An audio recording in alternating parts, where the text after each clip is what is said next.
Accepting who you are is probably the hardest thing you can achieve in life. For most people, anyway, because human beings are designed to yearn for things that they do not have. And Arthur Schopenhauer puts this very beautifully. He says, "Desires arise quickly and easily, while satisfaction is difficult and slow." He also analogized this sort of human behavior as pendulum of desire, where life swings back and forth between pain and boredom. But, when you go through life, some people are just naturally gifted. And for some people, it is much easier because they have all the desirable traits. They're born with all the desirable traits. So, for example, they might have an attractive face, they might be tall, they might be well-spoken, they might be athletic, naturally charismatic, they might be gifted with certain skills that are often coveted by other people. But the thing is, everyone is born with a different set of skills, right? With different temperaments and nature, just like how different breeds of dogs have specific character traits that gets passed down each generation. So collies are amazing sprinters. They have high endurance and they're very intelligent, while French bulldogs just sit there and have a hard time breathing. Of course, each has its own charm, but not everyone can be born with all the desirable traits. That's my point. The ones that sometimes do become the lucky few who get to breeze through life in the backseat of a car. As much as we like to deny, most things are predetermined at birth.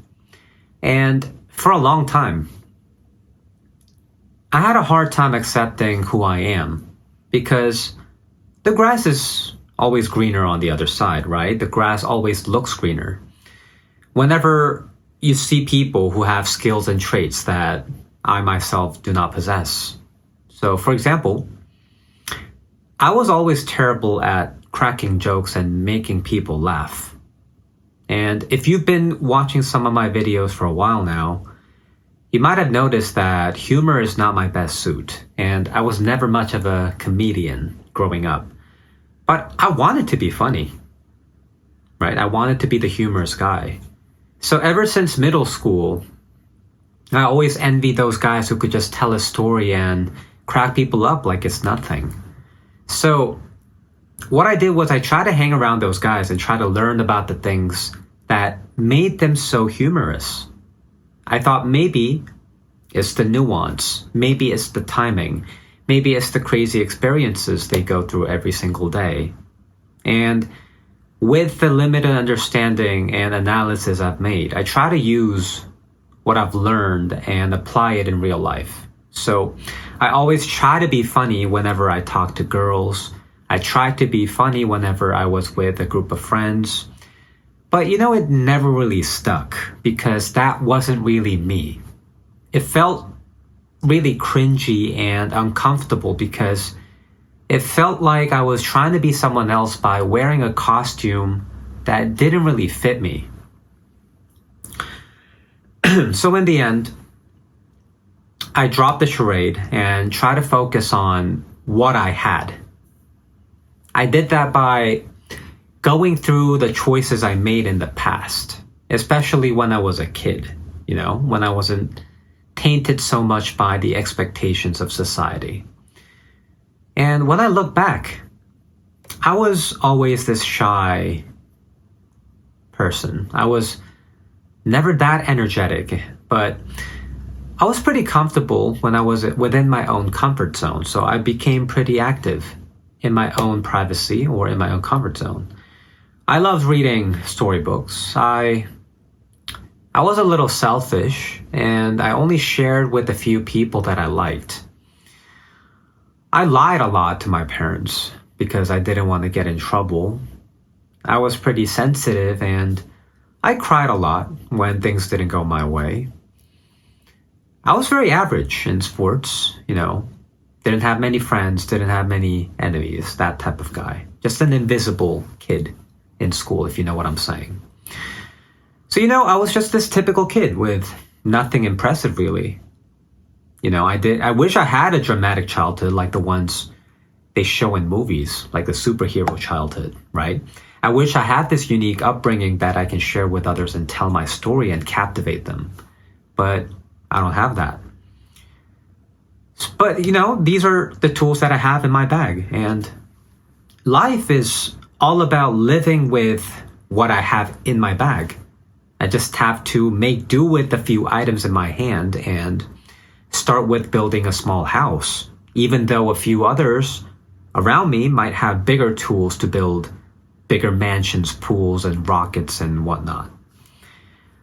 And I'm pretty sure that everyone who is growing old, regardless of how old they are, wants to be cool, right? They want to be the cool person who's liked by everyone around them. They want respect. They want admiration.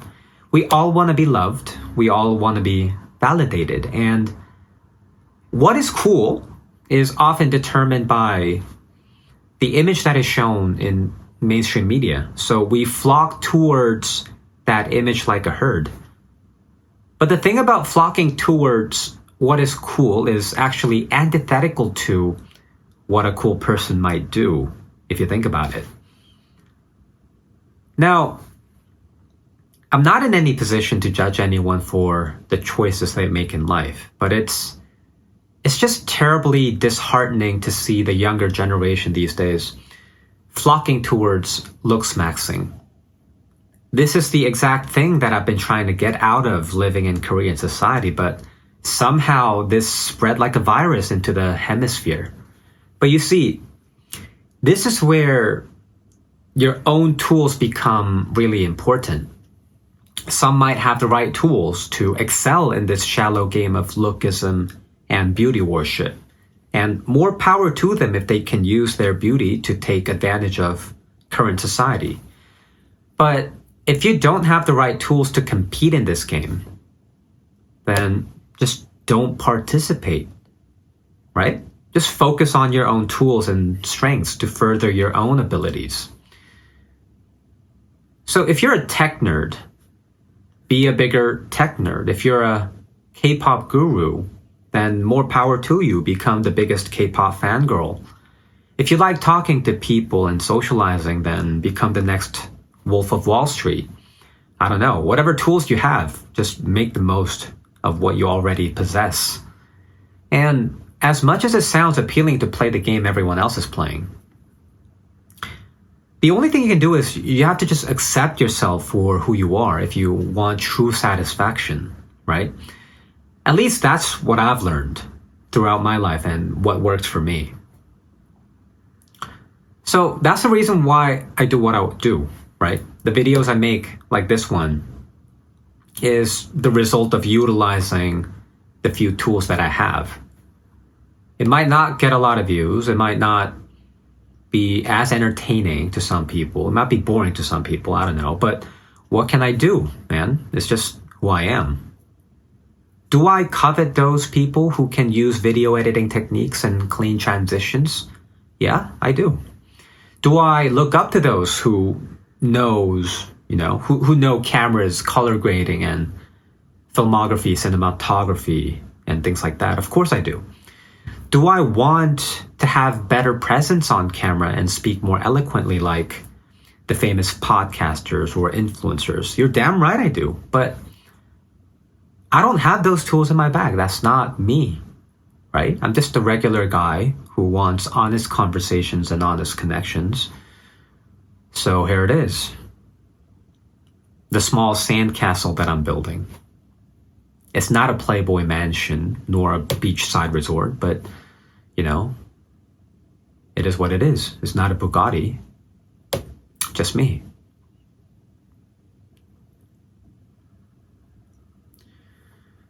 All right, thanks for listening, guys.